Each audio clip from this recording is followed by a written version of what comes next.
الحمد لله رب العالمين والصلاة والسلام على أشرف الأنبياء والمرسلين وعلى آله الطيبين وأصحابه الطاهرين. أما بعد فأعوذ بالله من الشيطان الرجيم. بسم الله الرحمن الرحيم.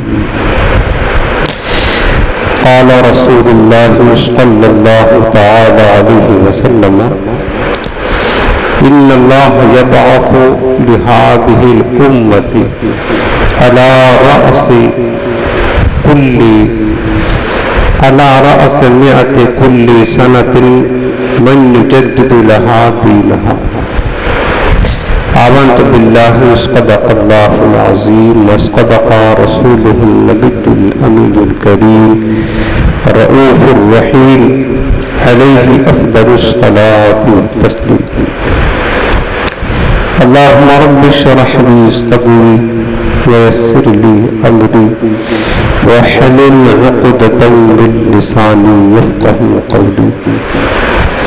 رسول رحمت، مالک جنت، شفیع امت، سراپا جود و سخاوت، باعث خیر و برکت صلی اللہ تعالی علیہ وآلہ وسلم ارشاد فرماتے ہیں: انکم تعرضون علی باسمائکم وسیمائکم فاحسنوا الصلاۃ علی. میرے آقا کریم فرماتے ہیں کہ بے شک تم اپنے ناموں اور اپنی علامتوں کے ساتھ میری بارگاہ میں پیش کیے جاتے ہو، لہذا مجھ پر تم اچھے انداز میں درود پاک پڑھا کرو. جب کوئی سرکار کی بارگاہ میں درود پیش کرتا ہے تو میرے آقا کی بارگاہ میں ہمارا نام بھی اور ہماری صورت بھی پیش کی جاتی ہے. لہذا حضور کی بارگاہ میں ہمیشہ اچھے انداز، پاکیزہ الفاظ، خوبصورت کلمات کے ساتھ درود و سلام پڑھنا چاہیے. آج یہ نہایت ہی محبت کے ساتھ دل لگا کر رحمت کونین صلی اللہ علیہ وسلم کی بارگاہ میں درود و سلام کا نذرانہ پیش کرے. اللہم صلی علی سیدنا و شفیعنا و کریمنا و نبینا و مولانا محمد وعلی آلہ و بارک وسلم. حاضرین محترم، آج کی محفل کی خصوصیت یہ ہے کہ امام اہل سنت سیدی اعلیٰ حضرت عاشقوں کے امام الحافظ القاری المفتی شیخ الاسلام والمسلمین حجت اللہ فی الارضین حامی سنت ماحی بدعت پیر طریقت جبل استقامت صاحب کرامت سیدنا سرکار امام احمد رضا خان علیہ رحمت و رحمان کے عرس پاک کی محفل ہے. اس مہینے کی 25 صفر کو سرکار اعلیٰ حضرت امام سنت کا وصال مبارک ہوا تھا. ہر سال الحمدللہ ہم یہیں سے ان کا عرس مبارک مناتے ہیں اور آج بھی ہم منا رہے ہیں. آج کی یہ محفل انہی کے نام سے موسوم ہے، تو لہٰذا آج بیان بھی ہم انہی کی عظمت و فضیلت پر کریں گے. سرکار اعلیٰ حضرت امام سنت کا تمام دور حاضر کی سنیوں پر بہت بڑا احسان ہے، احسان عظیم ہے. آپ تاریخ پڑھ کر کے دیکھ لیں، جس دور میں سرکار اعلیٰ حضرت تشریف لائے، اللہ رب العالمین کی عظیم نعمت جو امام اہل سنت کی صورت میں ہمیں ملی ہے، خدا کی قسم بہت بڑا احسان ہے.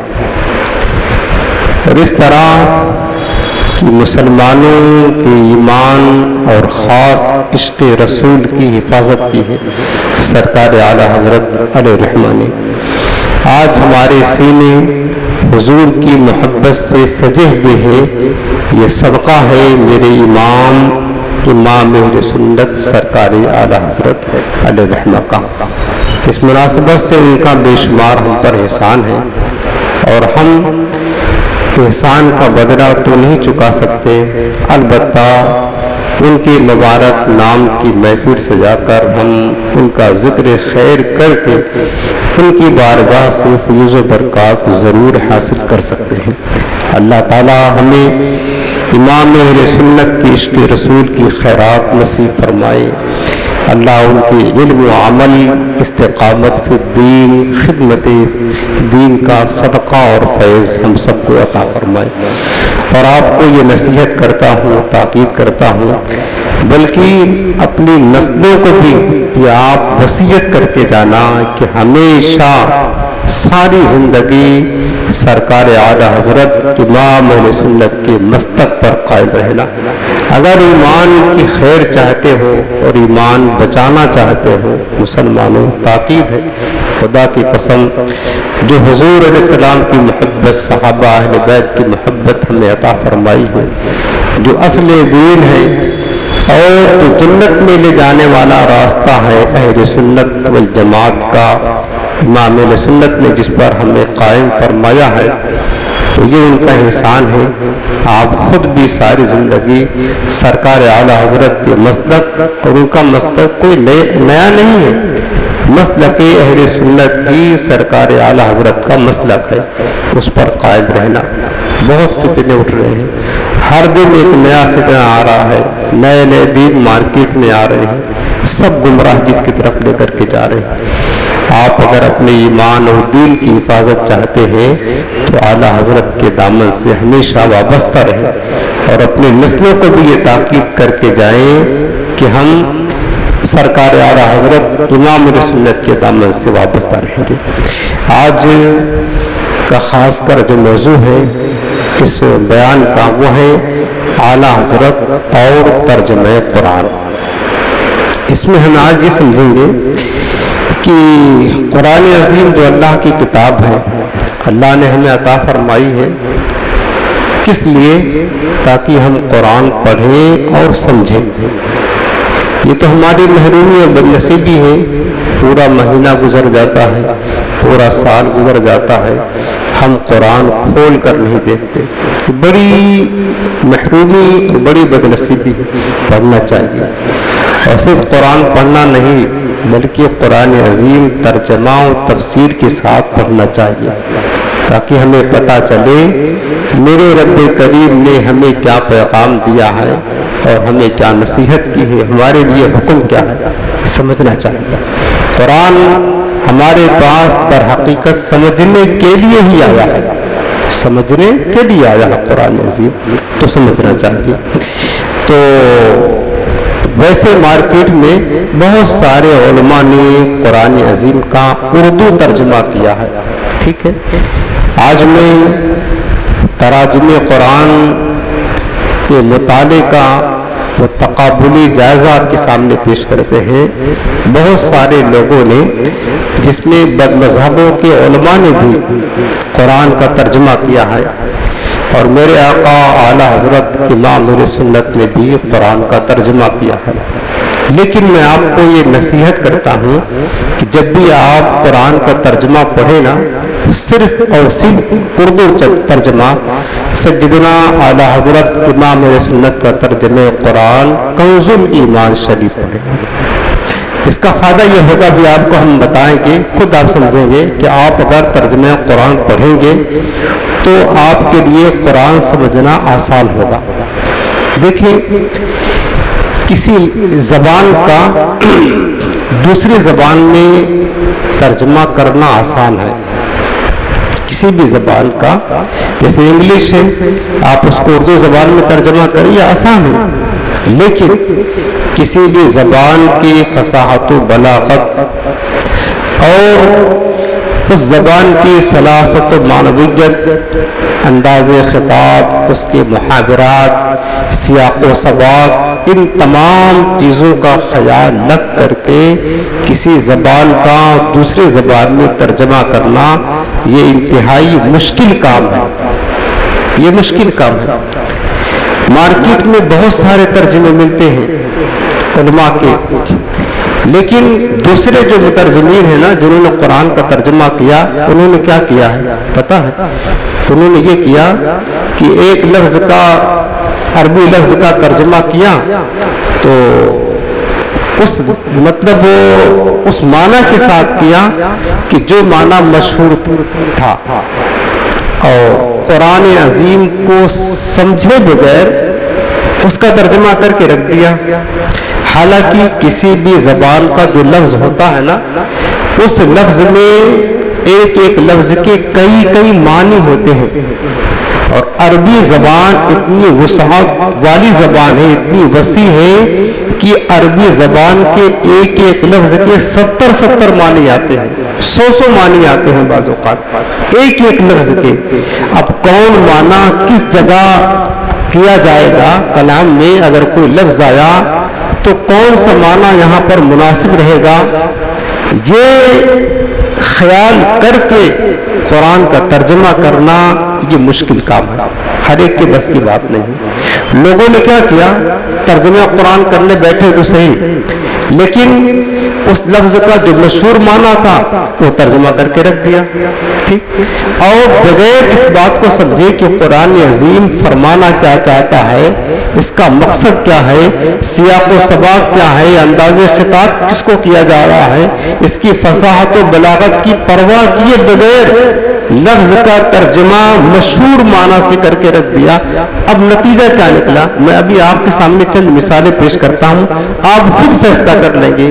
نتیجہ یہ نکلا کہ جب لوگوں نے اس طرح ترجمہ کیا نا، تو بعض اوقات ایسا ہوا کہ جو چیز اللہ نے حلال کیا تھا وہ ان کے ترجمے کرنے کی وجہ سے حرام قرار پا گئی، تحریف قرآن لازم آ گیا، اور بعض امور میں یہاں تک کی خرابی پیدا ہو گئی کہ بعض امور میں ایسا ترجمہ کیا کہ اللہ تعالیٰ کے علم کی نفی ثابت ہوتی ہے کہ اللہ تعالیٰ بعض چیزوں کو جانتا ہی نہیں ہے.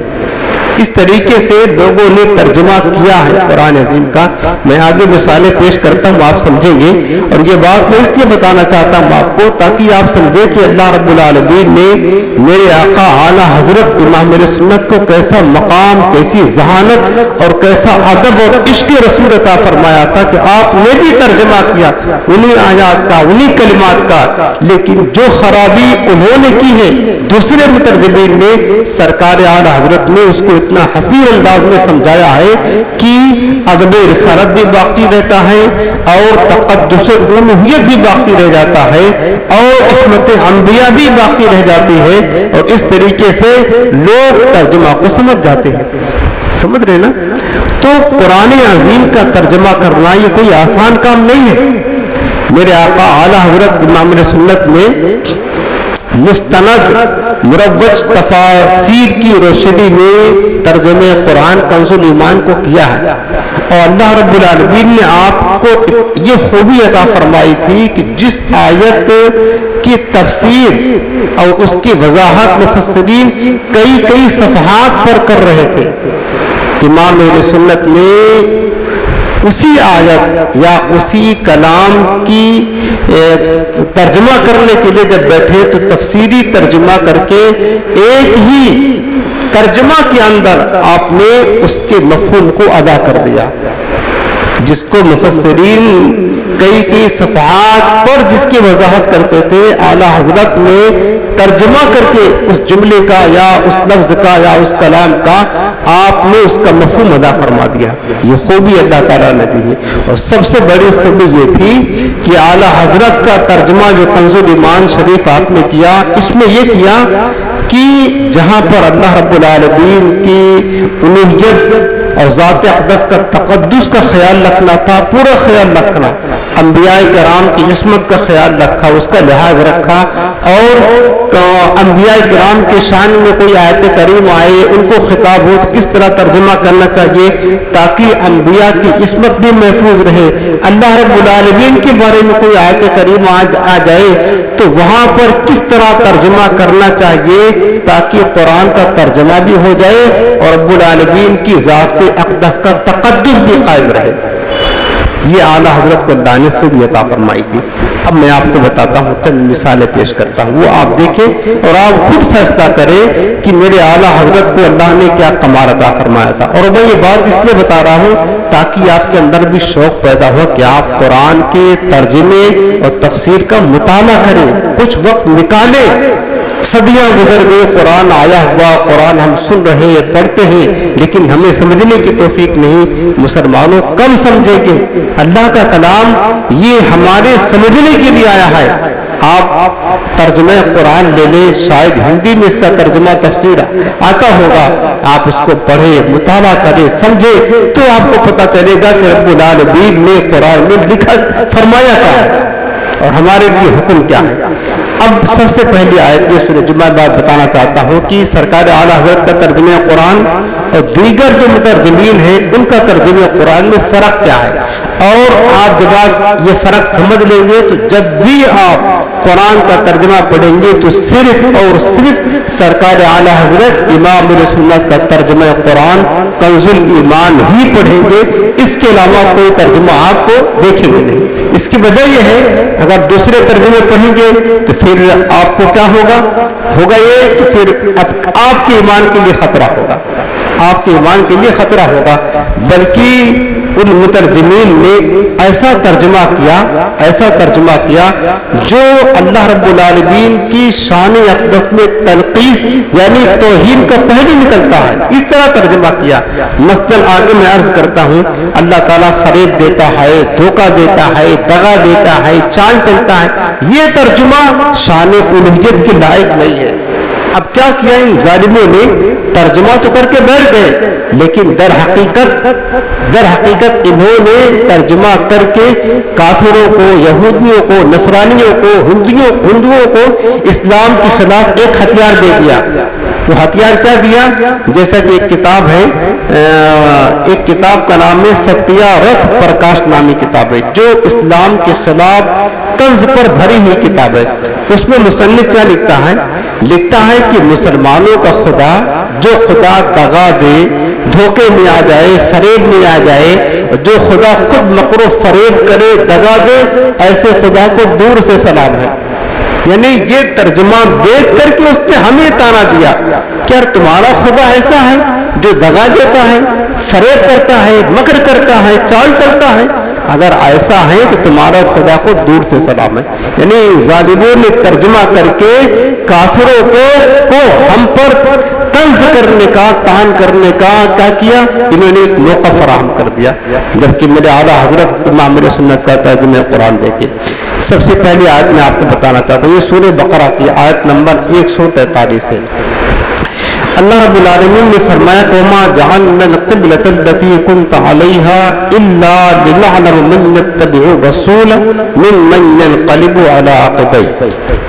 فرمایا کہ اس کا ترجمہ جو ہے نا، یہ آیت کریمہ در حقیقت تحویل قبلہ کے بارے میں ہے۔ کعبہ معظمہ جب بیت المقدس سے پھیر کر کے قبلہ بنایا گیا اس تعلق سے دوسرے پارے کی آیت کریمہ ہے۔ یہ جو ترجمہ میں کرنے جا رہا ہوں یہ بد مذہبوں کا ترجمہ ہے، اور نہیں مقرر کیا تھا ہم نے وہ قبلہ جس پر تو پہلے تھا، اس واسطے کہ معلوم کرے کون تابع رہے گا رسول کا اور کون پھر جائے گا الٹے پاؤں۔ یہ ترجمہ اشرف علی تھانوی کے استاد محمود الحسن دیوبندی کا ہے۔ یہاں پر اس نے جو لِنَعْلَمَ لفظ ہے نا آیت کریمہ میں لِنَعْلَمَ کا ترجمہ کیا ہے تاکہ معلوم کرے، یعنی اللہ تعالیٰ فرماتا ہے تاکہ ہم معلوم کرے، جو اس نے محمود الحسن نے ترجمہ کیا ہے۔ حالانکہ اللہ تعالیٰ کو سب پہلے ہی سے معلوم ہے، اس کا علم ازلی اور ابدی ہے۔ یعنی اس نے یہ ترجمہ کیا. اس سے کیا ثابت ہوتا ہے؟ ثابت ہوتا ہے کہ اللہ تعالیٰ کو پہلے یہ بات معلوم نہ تھی، اب ہم معلوم کرتے ہیں. حالانکہ رب کی شان کیا ہے؟ ہمیشہ اللہ تعالیٰ جانتا ہے، ہمیشہ جانے گا. یہ عقیدہ ہمارا نا، اور یہ قرآن کا عقیدہ ہے. لیکن اس محمود الحسن کے ترجمے سے اس نے کیا کیا کہ تاکہ ہم معلوم کریں. اس کا مطلب ہے کہ اللہ کو پہلے سے معلوم نہ تھا. مولوی اشرف علی تھانوی نے بیان القرآن میں اس آیت کریمہ کا ترجمہ کیا. وہ ترجمہ کیا ہے اشرف علی تھانوی صاحب کا کہ جس سمت قبلے پر آپ رہ چکے ہیں یعنی بیت المقدس، وہ تو محض اس لیے تھا کہ ہم کو معلوم ہو جائے کہ کون رسول کا اتباع اختیار کرتا ہے اور کون پیچھے ہٹتا ہے. اس نے بھی کہا تاکہ ہمیں معلوم ہو جائے. اللہ تعالیٰ فرماتا ہے لنعلم. انہوں نے کیا ترجمہ کیا لنعلم کا؟ تاکہ ہم معلوم کریں، تاکہ ہم کو معلوم ہو جائے. اس ترجمے سے اللہ کے علم کی نفی ہوتی ہے. یہ اللہ کی شان میں توہین ہے. اللہ کے علم کی نفی یہ اللہ کی توہین ہے. اللہ کے بارے میں نقص اور عیب کو ثابت کرنا ہے. اب میرا رب ہر عیب سے پاک ہے. سمجھ رہے ہیں؟ اب عاشقوں کے امام سرکار اعلی حضرت کا ترجمہ سنیں. اس آیت کریمہ کا سیدی اعلی حضرت کا ترجمہ کیا ہے؟ امام رسول فرماتے ہیں کہ اور اے محبوب صلی اللہ علیہ وسلم، تم جس قبلے پر تھے ہم نے اسی لیے مقرر کیا تھا کہ دیکھے کون رسول کی اتباع کرتا ہے اور کون پیچھے ہٹ جاتا ہے. یہاں لنعلم کا معنی یہ نہیں کہ ہم معلوم کریں، بلکہ اعلیٰ حضرت نے ترجمہ کیا کہ ہم دیکھیں، یعنی ہم امتحان کریں کہ کون رسول کی پیروی کرتا ہے اور کون پیچھے ہٹ جاتا ہے، تاکہ ہم دیکھیں. اس سے اللہ تعالیٰ کی شان میں کوئی توہین نہیں نکلتی. یہ فرق ہے سرکار اعلیٰ حضرت ترجمہ قرآن سے اور دیگر مترجمین کی ترجمہ سے. اس کے بعد پھر اگلی آیت کریمہ دیکھیں، سورہ آل عمران آیت نمبر 142. وَلَمَّا يَعْلَمِ اللَّهُ الَّذِينَ جَاهَدُوا مِنْكُمْ. یہ ترجمہ کیا ہے شاہ عبد القادر نے. اور ابھی معلوم نہیں کیے اللہ نے جو لڑنے والے ہیں تم میں. فتح محمد جالندری نے ترجمہ کیا دیوبندی نے، حالانکہ ابھی خدا نے تم میں سے جہاد کرنے والوں کو تو اچھی طرح معلوم ہی نہیں کیا. عبد الماجد دیوبندی لکھتا ہے حالانکہ ابھی اللہ نے ان لوگوں کو تم میں سے جانا ہی نہیں جنہوں نے جہاد کیا. اور محمود الحسن دیوبندی لکھتا ہے ترجمہ، اور ابھی تک معلوم نہیں کیا اللہ نے جو لڑنے والے ہیں تم میں. اس کے بعد اشرف علی تھانوی صاحب نے ترجمہ کیا حالانکہ ہنوز اللہ تعالیٰ نے ان لوگوں کو تو دیکھا ہی نہیں جنہوں نے تم میں سے جہاد کیا ہو. سمجھ رہے ہیں؟ یعنی ان لوگوں کے ترجمے سے یہ بات ثابت ہوتی ہے کہ اللہ تعالیٰ نے ابھی تک مجاہدین کے بارے میں معلومات حاصل نہ کی. یعنی اللہ تعالیٰ کو پتہ ہی نہیں ہے کہ مجاہد کون بنے گے، جہاد کون کریں گے. یہ ان کے ترجمے قرآن سے اللہ کے علم کی نفی ہوتی ہے. اب سرکار اعلیٰ حضرت کا ترجمہ سنیں کیا فرماتے ہیں اس آیت کریمہ کا ترجمہ. اور ابھی اللہ نے تمہارے غازیوں کا امتحان نہیں لیا. یہ نہیں ترجمہ کیا کہ اللہ نے بھی معلوم نہیں کیا، اللہ کو بھی پتہ ہی نہیں ہے. یہ ترجمہ کیا وَلَمَّا يَعْلَمِ اللَّهُ الَّذِينَ جَاهَدُوا مِنْكُمْ، اور ابھی اللہ نے تمہارے غازیوں کا امتحان نہیں لیا. فرق آپ کو سمجھ میں آ رہا ہے نا؟ یعنی دوسرے لوگوں نے جو ترجمہ کیا اس میں اللہ کے علم کی نفی ہو رہی ہے کہ اللہ تعالیٰ کو پتہ ہی نہیں ہے. اور ہر بندہ جانتا ہے، ہر مسلمان کا ایمان ہے کہ ہمارا رب وہ ہے جو علیم خبیر ہے، عالم الغیب والشہادہ ہے، علیم بذات الصدور، دلوں کی دھڑکنوں کو جانتا ہے. اللہ تعالیٰ کی شان یہ ہے، ہمیشہ سے جانتا ہے، ہمیشہ جانے گا. اس کا علم ازلی ہے، ابدی ہے. یہ کوئی نہیں کہ پہلے معلوم نہ تھا بعد میں معلوم ہوا. یہ تو بندوں کا کام ہے، اللہ تعالیٰ کا کام یہ نہیں ہے. لیکن ان لوگوں کے ترجمے نے کیا ثابت کیا کہ اللہ کو پہلے معلوم نہ تھا کہ مجاہد کون ہوں گے، جہاد کون کریں گے. بعد میں اللہ کو معلوم ہوا جب اللہ نے معلوم کیا. تو کیا ایسا ہو سکتا ہے؟ کوئی ایسی بات اللہ کو پہلے معلوم نہ ہو اور بعد میں معلوم ہوا ہو، ایسا ہو سکتا ہے؟ نہیں ہو سکتا. یہ ترجمے میں اور اعلیٰ حضرت کا ترجمہ آپ نے سنا. اب آپ دیکھیں ان مترجمین کے نزدیک اردو میں بے علم بے خبر ہے نا. اللہ تعالیٰ بے علم ہے بے خبر ہے. آپ خود فیصلہ کریں کہ ترجمہ پڑھنے کے بعد علم الہی کے بارے میں آپ کا کیا خیال ہوگا. یہی ہوگا نا جب ترجمہ پڑھیں گے تو پڑھنے والا ہی جانے گا ہاں یار بعض باتیں ایسے ہیں جو اللہ کو پہلے معلوم نہ تھی بعد میں معلوم ہوئی. یہ عقیدہ اگر بندہ بنا لے گا تو بتاؤ پھر اس کا ایمان بچا رہے گا. قرآن کی آیت کا انکار لازم آئے گا. اللہ تو فرماتا ہے کہ اللہ ہمیشہ سے جانتا اور ہمیشہ جانے گا. اس طرح یہ گمراہ کرتے ہیں ترجمہ قرآن کر کے. ایک طرف تو اللہ تعالیٰ کی صفات کمالیہ اور دوسری طرف اس قدر بے خبری کہ مومنین میں سے کون لوگ جذبے جہاد سے سرشار ہیں اللہ کو پتہ ہی نہیں ہے. اس طرح ترجمہ کیا اللہ نے ابھی جانا نہیں. گویا کہ ان بے وقوفوں نے عقل کے اندھوں نے شان رسالت کی تنقید سے فارغ ہوئے تو شان الوہیت میں حرف گیری شروع کر دی. جب انہوں نے حضور علیہ السلام کی گستاخی کی سرکار کی شان میں ذات اقدس میں عیب نکالا تو وہیں تک بس نہ رہے بلکہ معاذ اللہ ان ظالموں نے اللہ تعالیٰ کو بھی بے علم اور بے خبر تک کہہ دیا. یہ گستاخی دیکھو انہیں کہاں تک لے کر کے جاتی ہے. چونکہ جو مصطفیٰ کا نہ ہوا وہ پھر خدا کا بھی نہیں ہوتا. بخدا خدا کا یہی ہے در نہیں اور کوئی مفر مکر. تو اب جو خدا جو مصطفیٰ کا نہیں ہو سکتا ہے وہ خدا کا بھی نہیں ہو سکتا ہے. جو حضور کی شان میں تنقید توہین اور عیب نکالتا ہے وہ بندہ ضرور خدا کی شان میں تنقید کرے گا. اور یہی لوگوں نے کیا ہے. یہ میں کیوں بتا رہا ہوں تاکہ آپ ان سے بچے رہے پیارے. اہل سنت اعلیٰ حضرت معاملہ سنت کا جو مسلک ہے اور مسلک اہل سنت اسی پر مضبوطی کے ساتھ قائم رہے اور ہمیشہ اللہ سے دعا کرتے رہے کہ یا اللہ ہمیں مسلک اعلیٰ حضرت پر قائم رکھنا اور ہماری نسلوں کو بھی اسی مسلک پر قائم رکھنا. ہمیشہ سرکار اعلیٰ حضرت کی بارگاہ سے وابستہ رہے تو آپ حقیقی مومن کامل بن کر کے زندگی گزاریں گے. اب اگلی آیت کریمہ دیکھ لیں. سورہ آل عمران کی آیت نمبر 54. اللہ پاک نے فرمایا وَمَكَرُوا وَمَكَرَ اللَّهُ وَاللَّهُ خَيْرُ الْمَاكِرِينَ. یہ ترجمہ کیا ہے محمود الحسن دیوبندی نے, اشرف علی تھانوی, فتح محمد جالندھر, یہ سب وہابیوں کے پیشوا ہیں. کیا ترجمہ کیا کہ ان کافروں نے مکر کیا اور مکر کیا اللہ نے اور اللہ کا داؤ سب سے بہتر ہے. مکر فریب تو آپ جانتے ہیں نا, مکاری جس کو بولتے ہیں یہ مکر سے بنا ہے. مکر کیا, فریب کیا, داؤ کیا, یعنی کسی کو پچھاڑنے کے لیے داؤ پیش کرتے نہیں, یہ داؤ کھیلا وہ داؤ کھیلا, یہ بات کیا. اس کے بعد میں کیا ترجمہ کیا ان لوگوں نے, ان کافروں نے مکر کیا اور مکر کیا اللہ نے اور اللہ کا داؤ سب سے بہتر ہے. کیا بتائیں اللہ تعالیٰ داؤ چلتا ہے.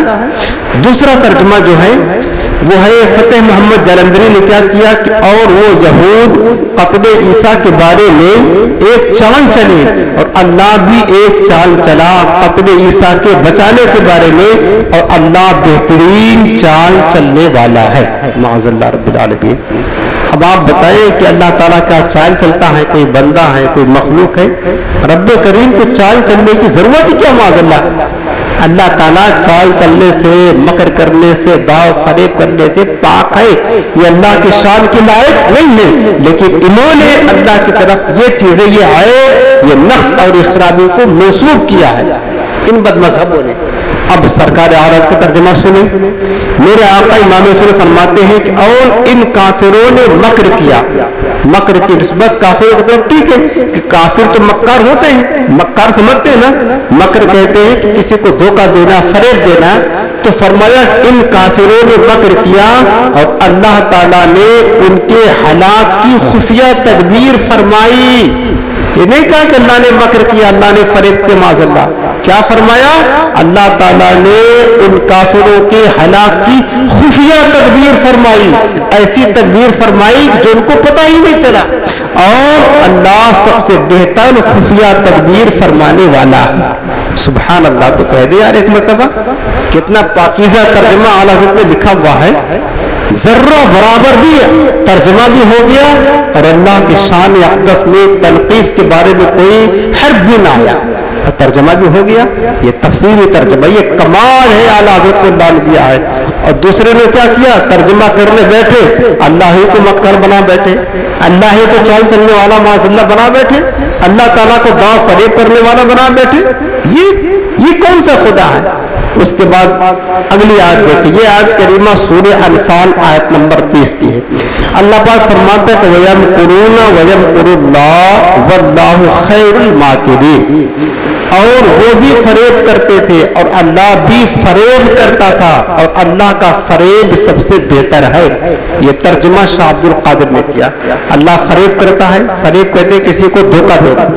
اللہ تعالیٰ کی شان یہ ہے، یہ ایک عیب ہے نا، دھوکہ دینا یہ عیب ہے۔ اللہ تعالیٰ ہر عیب سے پاک ہے، لیکن اس نے کیا کیا کہ وہ فریب کرتے تھے اور اللہ بھی فریب کرتا تھا، اور اللہ کا فریب سب سے بہتر ہے معاذ اللہ۔ اور وہ بھی داؤ کرتے تھے اور اللہ بھی داؤ کرتا تھا، اور اللہ کا داؤ سب سے بہتر ہے۔ یہ محمود الحسن دیوبندی کا ترجمہ۔ اور وہ اپنی تدبیر کر رہے تھے اور اللہ میاں اپنی تدبیر کر رہے تھے، اور سب سے زیادہ مستحکم تدبیر والا اللہ ہے۔ یہ اشرف علی تھانوی صاحب کا ترجمہ ہے۔ انہوں نے کیا کیا معاذ اللہ رب العالمین کہ اللہ تعالیٰ کی عزت افزائی کے لیے تھانوی صاحب نے میاں کا استعمال کر ڈالا، اور اللہ تعالیٰ کو میاں کہہ کر عام انسانوں کی صفوں میں لا کر کے کھڑا کر دیا۔ کوئی اللہ تعالیٰ معاذ اللہ انسان ہے؟ یہ تو میاں عام لفظ ہے یار، کہ میاں کیسے ہو؟ شوہر کو بھی میاں کہتے ہیں نا، یہ ایک عام لفظ ہے۔ یہ لفظ کا اللہ کی شان کے لائق ہے؟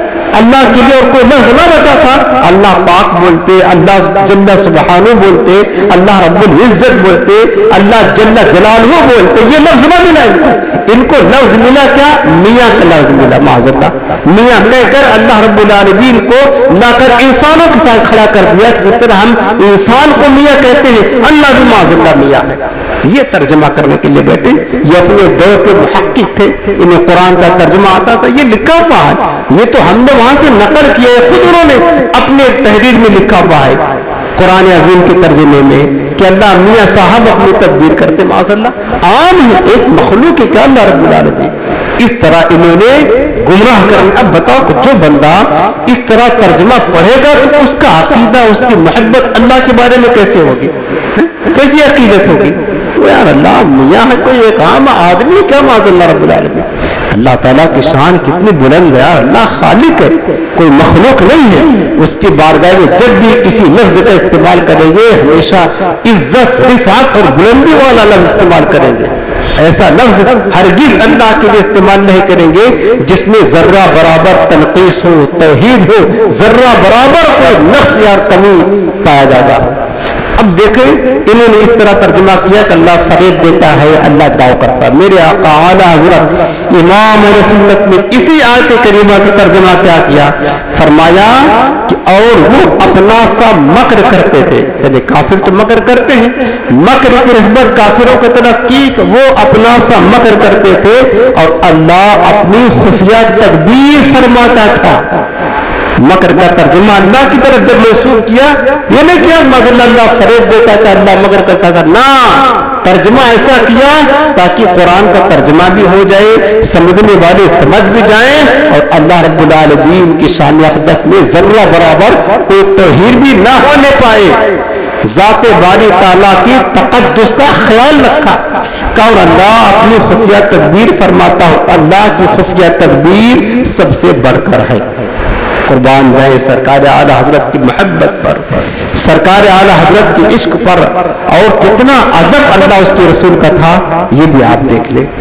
اس کے بعد پھر آگے دیکھیں، یہ آیت کریمہ سورہ النساء کی آیت نمبر 142، ان المنافقین یخادعون اللہ وهو خادعهم۔ مانا یہ ہے کہ جو عاشق الہی بیٹھی رہتی ہے، وہابیوں کا سب پیشوا ہیں، انہوں نے کیا کیا ترجمہ کہ منافقین دغا بازی کرتے ہیں۔ دغا بازی سمجھتے نا، دھوکہ دینا، جو ہم عام لفظوں میں استعمال کرتے ہیں کہ تو دغا کرتا ہے۔ کیا کہا کہ منافقین دغا بازی کرتے ہیں اللہ سے اور اللہ بھی ان کو دغا دے گا. معاذ اللہ. یعنی اللہ تعالیٰ دغا دے گا, یعنی فریب دے گا, دھوکہ دے گا. دغا مانے دھوکہ دے گا. اللہ دغا دے گا. عاشق لائن میٹھی نے کیا. اور شاہ عبد القادر شاہ رفیع الدین, یہ سب وہابیوں کا ترجمہ ہے. اس کے بعد فتح محمد جالندری نے کیا کیا, اللہ انہی کو دھوکہ میں ڈالنے والا ہے. کیا کہا, اللہ ان کو یعنی ان کافروں کو یا منافقوں کو دھوکے میں ڈالنے والا ہے. نواب وحید الزما غیر مقلد نے کیا کیا کہ وہ خادعین کا معنی کیا, وہ اللہ ان کو فریب دے رہا ہے. اللہ تعالیٰ فریب دے رہا ہے. دغا بازی, فریب, دھوکہ کسی طرح اللہ کے شان کے لائق نہیں ہے, لیکن ان ظالموں نے اللہ کے لیے یہ لفظ استعمال کیا. اور پھر بھی سب سے بڑے توحید کے ٹھیکیدار ہیں, اللہ کے لیے یہ لفظ استعمال کرتے کہ اللہ دھوکہ دیتا ہے, دغا دیتا ہے, فریب کرتا ہے, داؤ چلتا ہے, مکر کرتا ہے. یہ لفظ اپنے رب کی شان میں استعمال کر کے پھر بھی یہ پکے موحد ہے, پکے توحید کے ٹھیکیدار ہیں. بتاؤ, اس طرح لفظ ایک بازاری لفظ ہے. یہ سب مخلوق کا کام ہے, بندوں کا کام ہے. اللہ جل سبحانہ کی شان اقدس میں نہ دغا کا لفظ زید دیتا ہے, نہ دھوکہ کا, نہ فریب کا. اب سرکار اعلیٰ حضرت امام رسول نے کیا ترجمہ کیا, سنو. میرے آلہ فرماتے ہیں اس آیت کریمہ کا ترجمہ, ان المنافقین یخادعون اللہ وهو خادعهم. فرماتے ہیں منافق لوگ اپنے گمان میں اللہ کو فریب دیا چاہتے ہیں اور وہی ان کو غافل کر کے مارے گا. کہیں نقص ہے اللہ کی شان میں, کہیں توہین کے پہلو نظر آتا ہے آپ کو نا. ایسا ترجمہ کیا, تفسیری ترجمہ ہے کہ سامنے والا سمجھ میں جائے اور رب العالمین کی شان اقدس میں کوئی حرف ذرہ برابر بھی کوئی نقطہ نہ ہونے پائے. فرمایا کہ منافقین لوگ اپنے گمان میں اللہ کو فریب دینا چاہتے ہیں. ارے اللہ کو کون فریب دے سکتا ہے یار؟ فریب اس کو دیا جاتا ہے جس کو خبر نہ ہو نا. دھوکہ کس کو دیں گے آپ؟ جس کو خبر نہ ہو سامنے والے کو آپ اس کو دھوکہ دے سکتے ہیں. اللہ تعالیٰ تو سب چیزوں سے باخبر ہے, لیکن انہوں نے کیا کہا کہ وہ اللہ کو فریب دے رہے ہیں, اللہ تعالیٰ کو دھوکہ دے رہے, دغا کرتے ہیں اللہ کے ساتھ. معاذ اللہ, اللہ بھی ان کے ساتھ دغا کرے گا. یہ کفریہ کلمات ہیں, جملے ہیں. تو لیکن اعلیٰ نے فرمایا اللہ منافقین اپنے گمان میں اللہ کو فریب دینا چاہتے ہیں اور وہی ان کو غافل کر کے مارے گا. تفاسیر قرآن کے مطالعہ کے بعد اندازہ ہوتا ہے کہ اس ترجمہ میں آیت کا مکمل مفہوم نہایت محتاط طریقے سے بیان کیا گیا ہے. اور یہ ہے لفظی ترجمہ نہیں, تفسیری ترجمہ. یہی خوبی سرکار اعلیٰ حضرت کے اندر اللہ نے عطا فرمائی ہے. اس کے بعد ایک آیت کریمہ اور سنیں, سورہ توبہ نمبر 67, نسوا اللہ فنسیہم. ٹھیک ہے, یہ لوگ اللہ کو بھول گئے اور اللہ نے ان کو بھلا دیا. فتح محمد جالندری نے کیا, وہ اللہ کو بھول گئے, اللہ تعالیٰ ان کو بھول گیا. محمود الحسن دیوبندی کا ترجمہ, شاہ عبد القادر کا ترجمہ. اللہ تعالیٰ کے لیے اب دیکھیں کہ انہوں نے کیا استعمال کیا کہ وہ لوگ یعنی کافر اللہ کو بھول گئے, اللہ بھی ان کو بھول گیا. اللہ بھی ان کو بھول گیا. اللہ تعالیٰ کے لیے بھلا دینا, بھول جانے کے لفظ کا استعمال اپنے مفہوم اور معنی کے اعتبار سے کسی طرح درست نہیں, کیونکہ بھول سے علم کی نفی ہوتی ہے اور اللہ ہمیشہ عالم الغیب والشہادہ ہے. اللہ تعالیٰ کبھی بھولتا نہیں ہے. سمجھ رہے نا, کہ بھولے گا کون؟ جو بندہ بھول جائے پھر وہ جو ہے نا اس کو پتہ نہیں ہوتا ہے, علم کی نفی ہے, جہالت لازم آتی ہے بھولنے سے. اور اللہ تعالیٰ ہمیشہ ہر شے کو جانتا ہے, کیسے وہ بھول سکتا ہے؟ لیکن انہوں نے ترجمہ کر کے یہ بتا دیا اور اپنی خباثت کا اعلان کر دیا کہ ہم اللہ تعالیٰ کے بارے میں ایسا عقیدہ رکھتے ہیں. اب جو کوئی اس ترجمے کو پڑھے گا اس کے دماغ میں کیا آئے گا, کیا جیسے ہم بھی بھولتے اللہ بھی بھولتا ہے, کیا فرق رہا پھر؟ اللہ تعالیٰ بھی بھولتا ہے, اس کا مطلب ہے کہ اللہ تعالیٰ کو ہر شے پتہ نہیں ہے. جہالت کی نسبت قائم کیا, بھولنا ایک عیب ہے, ایک نقص ہے. اللہ تعالیٰ ہر عیب سے پاک ہے, لہذا یہ لفظ اللہ کے لیے استعمال نہیں کر سکتے ہیں جو بد مذہبوں نے ترجمہ قرآن میں کیا ہے. اعلیٰ حضرت نے کیا ترجمہ کیا, نسوا اللہ فنسیہم. فرمایا کہ وہ اللہ کو چھوڑ بیٹھے تو اللہ نے انہیں چھوڑ دیا. سمجھ رہے نا؟ وہ اللہ کو چھوڑ بیٹھے. کون؟ یہ کافر. اللہ نے انہیں چھوڑ دیا. اب اس میں کوئی کمی نہیں. یقیناً جو کافر ہے اللہ نے انہیں ڈھیل دیا ہے, انہیں چھوڑ دیا ہے, ان پر رحمت کی نگاہ کرتا ہی نہیں. یہ ترجمہ کتنا نفیس, کتنا عمدہ ہے. یہ خوبی سرکار اعلیٰ حضرت کی ہے. ایک آیت کریمہ اور سنیں, سورہ بقرہ آیت نمبر 15, اللہ یستہزئ بہم. اس کا ترجمہ محمود الحسن دیوبندی نے کیا کہ اللہ ہنسی کرتا ہے ان سے. فتح محمد جالندری نے کیا کہ ان منافقوں سے خدا ہنسی کرتا ہے. سر سید احمد خان اس نے ترجمہ کیا کہ اللہ اسے ٹھٹھا کرتا ہے, ہنسی ٹھٹھا. آپ دیکھتے جائیں. اس کے بعد اللہ ہنسی اڑاتا ہے ان کی.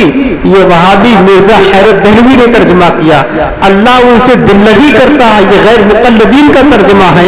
ان لوگوں نے ترجمہ اس طرح کیا کہ اللہ ہنسی کرتا ہے, ٹھٹھا کرتا ہے, مذاق کرتا ہے, دل لگی کرتا ہے. یہ کہ انسان ہے کیا؟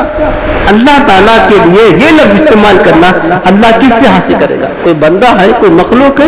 لیکن انہوں نے, آپ ترجمہ میں سنے نا, یہ سب ترجمہ انہوں نے کیا.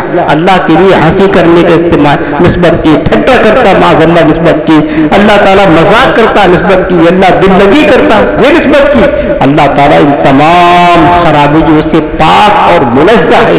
اب اس آیت کریمہ کا ترجمہ اللہ یستہزئ بہم, اعلیٰ حضرت نے اس طرح کیا کہ شان الوہیت بھی باقی رہے اور ترجمہ بھی ہو جائے. فرمائے کہ اللہ ان سے استہزاء فرماتا ہے جیسا اس کی شان کے لائق ہے, کوئی بھی نقص نہیں. سمجھ رہے نا؟ آپ یہ ساری چیزیں دھیان میں رکھیں پیارے. جن لوگوں کو قرآن کا ترجمہ نہیں پتا ہے, جو اللہ کی شان میں اس طرح غلیظ غلیظ بکواس کرتے, اس طرح ترجمہ کرتے ہیں جس سے اللہ تعالیٰ کی توہین ثابت ہوتی ہے. بتاؤ ان کا مذہب, ان کا دین, ان کا مسلک, ان کا دھرم کہاں تک درست ہوگا؟ جو قرآن کے بارے میں ایسا عقیدہ رکھتے ہیں, اللہ تعالیٰ کے بارے میں ایسا ایمان رکھتے ہیں, تو اب آپ خود فیصلہ کریں ان کے ایمان کا ٹھکانہ کیا ہوگا. تو ہم کیسے ان کے ساتھ جا سکتے ہیں یار؟ کیسے ہم ان کا عقیدہ اپنا سکتے ہیں؟ ہرگز نہیں اپنا سکتے. ادب ہی سب کچھ ہوتا ہے. اعلیٰ حضرت کے دامن کرم سے وابستہ رہے. جو اعلیٰ حضرت نے ادب, اللہ تعالیٰ کی بارگاہ کا احترام, قرآن کا احترام, انبیاء, اولیاء, صحابہ اور اہل بیت کی عزت جو اعلیٰ حضرت نے سکھائی, پڑھائی ہے اور ہمیں پلائی ہے, خدا کی قسم کوئی اس دور میں بتا نہیں سکتا ہے, کوئی نظیر نہیں پیش کر سکتا.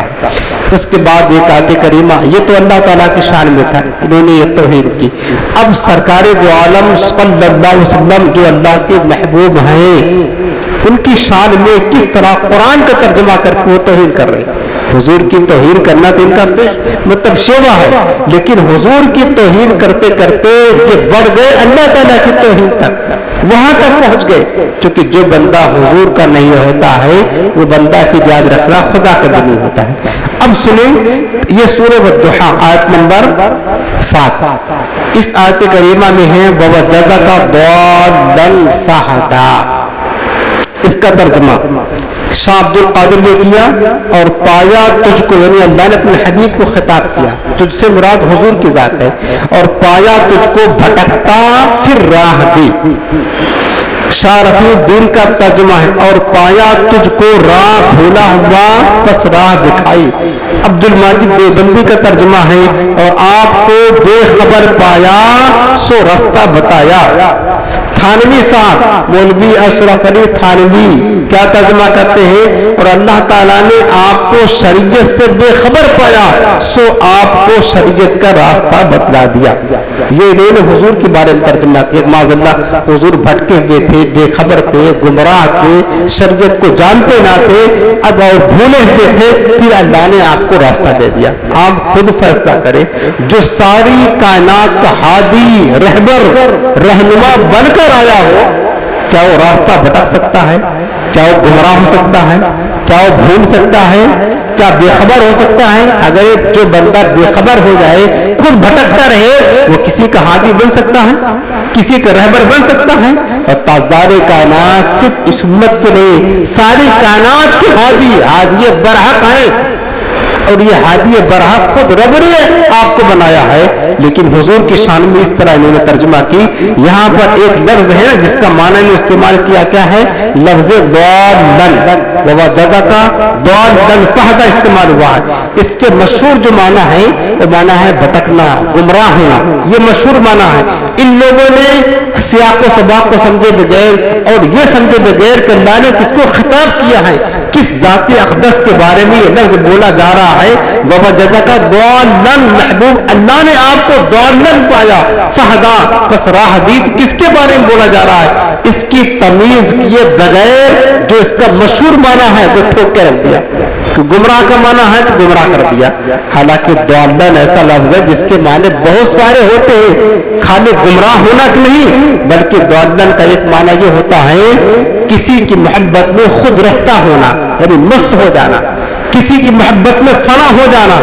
لیکن ترجمہ کرنے والوں نے یہ نہ دیکھا, ضالن آیا بس کہہ دیا کہ بھٹکتا ہے, بھولا بسرا ہوا ہے, بے خبر ہے, گمراہ ہے. اس طرح انہوں نے ترجمہ کر کے حضور السلام کی جو عصمت تھی, جو حضور کی عزت تھی, حرمت تھی, اس کو انہوں نے پامال کر دیا. کوئی خبر نہ, کوئی پرواہ نہ کی کہ یہ کس کے شان میں کہاں جا رہا ہے, جس کے ذریعے سے ہم آپ تبلیغ کر کے ہدایت پر ہیں, جن کی ہدایت کی برکت سے ہم کلمہ پڑھ کر کے مسلمان ہوئے, وہی نبی اگر بھٹکا ہوا ہے, گمراہ ہے, بھولا ہوا ہے, تو بتاؤ پھر کیسے وہ ہادی ہو سکتا ہے.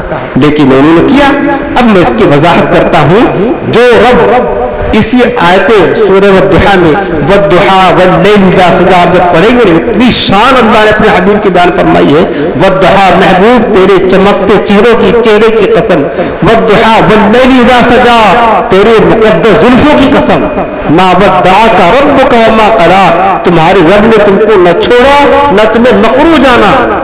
ما ودعک ربک وما قلی وللآخرۃ خیر لک من الاولی, میرے حبیب تیری ہر آنے والی گھڑی پچھلی گھڑی سے بہتر ہے. اس طرح اس آیت کریمہ کا سیاق و سباق دیکھیں آپ, اللہ تعریف کر رہا ہے. پھر اچانک آ گیا ووجدک ضالن فہدا, تو کیا یہ معنی کرے گا کہ محبوب آپ کو تمہارا رب بھٹکتا ہوا پایا تو ہدایت دے دی, بے خبر پایا, گمراہ پایا, ہدایت دے دی. اس سے پہلے حضور کی تعریف ہو رہی ہے, حضور کی چہرے نور کی قسم ارشاد فرمائی جا رہی ہے, اور پھر اچانک حضور کو گمراہ کہہ دیا جائے اور اللہ تعالیٰ کہہ دے, یہ کیسے ہو سکتا ہے؟ در حقیقت انہوں نے ٹھوکر کھائی ہے.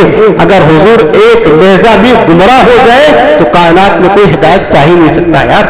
ہدایت تو ملتی ہے مصطفیٰ کی ذات اقدس سے, لیکن ان ظالموں نے اس طرح ترجمہ کیا ہے. دوسری بات ہے, اگر یہ ترجمہ کر لے ضالن کے معنی گمراہ ہے, تو سورہ والنجم آپ پڑھیں گے, اللہ نے فرمایا ما ضل صاحبکم وما غوی, وہی لفظ ہے ضال سے, ضل سے بنا ہے ضال, جس کا معنی ہے کہ اے لوگوں تمہارے صاحب یعنی میرے محبوب نبی کریم السلام نہ گمراہ ہوئے اور نہ بہکے.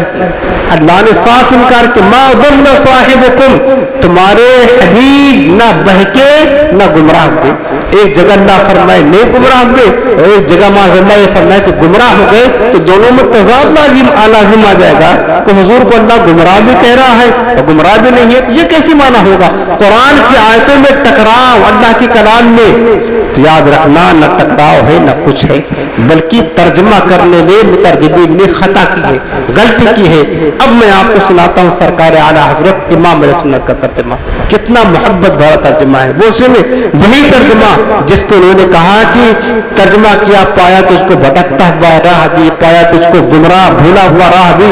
میرے آقا اعلیٰ فرماتے ترجمہ, اے میرے حبیب ووجدک ضالن فہدا, اور تمہیں اپنی محبت میں خود رفتہ پایا تو اپنی طرف راہ دی. اپنی محبت میں خود رفتہ پایا, یعنی اللہ کے حبیب اللہ کی محبت میں مست و مگر ہو چکے تھے. میرے رب نے فرمایا کہ میرے حبیب جب تمہارے رب نے اپنی محبت میں خود رفتہ پایا کہ اپنے آپ کو اپنی ذات کو میری محبت میں تو نے فنا کر دیا نا, فہدا, تو اپنی طرف بلا لیا. اب بلا کر رب نے اپنے محبوب کو اپنا جلوہ دکھا دیا. یہ ترجمہ ہے اور یہ مطلب ہے اس آیت کریمہ کا. سمجھ رہے ہیں نہ یہ مطلب جو وہابیوں نے اور بدے دینوں نے سمجھا ہے. اس کے بعد ایک آیت کریمہ آخری آیت کا ترجمہ اور سن لے بات ختم کر دیتے ہیں. یہ سورہ فتح کی پہلی آیت انا فتحنا لک فتحا مبینا لیغفر لک اللہ ما تقدم من ذنبک ما تأخر. فرمایا کہ ترجمہ کیا شاہ عبد القادر نے ہم نے فیصلہ کر دیا تیرے واسطے صریح فیصلہ تاکہ معاف کرے تجھ کو اللہ جو آگے ہوئے تیرے گناہ اور جو پیچھے رہے. یہ کس کو کہا جاتا ہے؟ یہ حضور کی خطاب ہے. حضور کو خطاب ما تقدم من ذنب کا کہ میرے حبیب انہوں نے ترجمہ کیا تاکہ اللہ معاف کرے جو آگے تیرے گناہ ہوئے جو پیچھے تیرے گناہ ہوئے. اس ترجمہ سے حضور کو انہوں نے گناہگار کہا. آگے دیکھیں یہ عبد الماجد دیوبندی کا ترجمہ بے شک ہم نے آپ کو ایک کھلم کھلا فتح دی تاکہ اللہ آپ کی سب اگلی پچھلی خطائیں معاف کر دے. کس کو کہا جا رہا؟ حضور کو, تاکہ اللہ آپ کی سب اگلی پچھلی خطائیں معاف کر دے. تھانوی صاحب کا ترجمہ دیکھیں اشرف علی تھانوی بے شک ہم نے آپ کو کھلم کھلا فتح دی تاکہ اللہ تعالیٰ آپ کی سب اگلی پچھلی خطائیں معاف فرما دے. یعنی اس آیت کریمہ کا ترجمہ کر کے انہوں نے حضور کو خطا کار گناہگار ثابت کیا ہے کہ حضور گناہگار ہیں خطا کار ہیں. اللہ نے فتح مبین عطا فرمائی تو فتح مبین کی صدقے میں اللہ نے اپنے حبیب کے اگلے پچھلے گناہوں کو معاف کر دیا. عام تراجم سے یہی ظاہر ہوتا ہے. حالانکہ نبی معصوم ہوتا ہے. معصوم اس کو کہتے ہیں جس سے کبھی گناہ ہو ہی نہیں سکتا ہے. قبل نبوت اور بعد نبوت ہمیشہ نبی گناہوں سے محفوظ ہوتا ہے, معصوم ہوتا ہے. نبی کوئی گناہ کر ہی نہیں سکتا یار. جب نبی کے ذمے کوئی گناہ ہی نہیں ہے تو کس گناہ کو اللہ تعالیٰ معاف کرے گا؟ لیکن انہوں نے ثابت کیا کیا تاکہ اللہ تعالیٰ تمہارے اگلے پچھلے گناہ معاف کرے. یعنی تمہارے مراد حضور کو خطاب ہے, اے رسول تمہارے اگلے پچھلے گناہ معاف کرے. تو ترجمہ کرنے بیٹھے تھے یہ اور کیا کر بیٹھے؟ حضور علیہ السلام کو گناہگار کر بیٹھے, گناہگار کر بیٹھے. اب بتائیں یہ ترجمہ انہوں نے کیا. اب سرکار اعلیٰ حضرت نے جو ترجمہ کیا ہے وہ سنیں.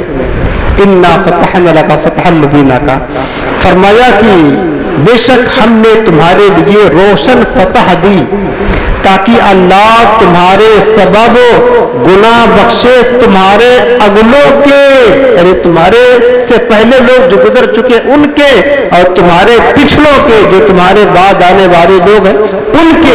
اللہ میرے حبیب تمہارے سبب سے ان کے گناہ بخش دے. اب آپ بتائیں تمہارے سبب سے اللہ یعنی تمہاری امت کے گناہ کو بخش دے. دوسرے لوگوں کی یعنی حضور کے صدقے میں گناہ بخشے جا رہے ہیں. سرکار تو معصوموں کے سردار ہیں یار, لیکن ان لوگوں نے کیا ترجمہ کیا معاذ اللہ رب العالمین تاکہ اللہ تمہارے گناہ بخش دے. حضور کو گناہ گار ٹھہرا دیا.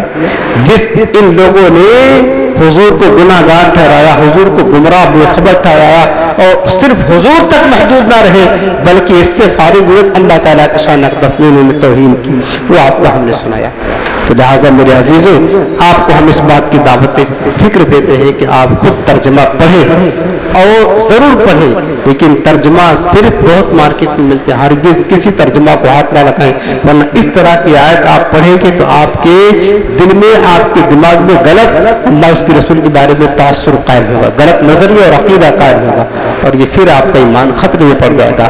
لہٰذا جب بھی یہ ترجمہ پڑھیں آپ ضرور پڑھیں, وقت نکال آیت پڑھیں لیکن پڑھیں, کوشش کریں. موبائل میں آپ ڈاؤن لوڈ کر لیں ترجمہ قرآن اعلیٰ حضرت کا, پڑھیں آپ کو پتہ چلے, بہت لطف آئے گا قرآن سمجھنے میں. تو آپ کو پتہ چلے کہ رب نے کیا فرمایا. کنز الایمان شریف نام ہے سرکار اعلیٰ حضرت کے ترجمے کا نام کیا ہے؟ کنز الایمان فی ترجمۃ القرآن. اس کو ضرور پڑھنے کی کوشش کریں. اللہ تعالیٰ بس میرے اعلیٰ حضرت کے صدقے میں سرکار کی عشق و محبت کی خیرات نصیب فرمائے. آخر میں ایک وظیفہ آپ کو عرض کر دیتا ہوں. آج کا وظیفہ یہ ہے کہ ہے لکھنے والا وظیفہ, پڑھنے والا نہیں. 33 مرتبہ اول آخر ایک ایک بار درود شریف بسم اللہ الرحمن الرحیم 33 مرتبہ 33 ٹائم کسی کاغذ پر لکھ کے گھر میں اگر آپ لگا دیں گے تو اس گھر میں شیطان کا گزر نہیں ہوگا اور خوب برکت ہوگی. بسم اللہ شریف کی برکت سے خوب برکت ہوگی. اور اگر دکان میں یہ لگا دیں گے 33 مرتبہ بسم اللہ الرحمن الرحیم لکھ کر تو کاروبار انشاءاللہ بسم اللہ کی برکت سے خوب چمکے گا. تو خیر و برکت کے لیے، کاروبار میں اضافہ کے لیے یہ بسم اللہ شریف کا عمل ہے. اگر آپ چاہیں تو کر سکتے ہیں. آپ نہ لکھ پائیں تو کسی صحیح لکھنے والے سے بھی لکھا کر آپ گھر میں اور دکان میں لگا سکتے ہیں. اللہ پاک ہم سب کو عمل کی توفیق